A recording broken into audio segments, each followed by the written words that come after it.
Esther ராணி என்கிற ஸ்தானத்தில் இருக்கிறாள். சூழ்நிலை என்பது மிக அவசரமான சூழ்நிலை. என்ன சூழ்நிலை அப்படின்னா, இப்போ மொர்தகாய் ரெட்டுடுத்தி சாம்பல் உட்கார்றான். அந்த மாதிரி அவர் அவ்வளோ துயர சத்தம் அலர்னார், கூப்பிடுறார். அது ஒன்று. அடுத்து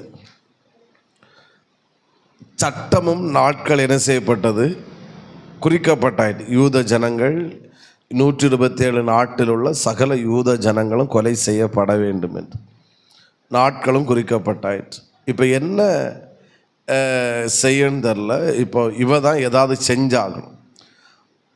அப்படியா, நாளைக்கே நான் ராஜாவிடத்தில் சட்டத்தை மீறி பிரவேசிக்க போகிறேன் அப்படின்னு அவள் சொல்லலை. அவள் என்ன சொன்னான்னா, அந்த குவாலிட்டி அவள்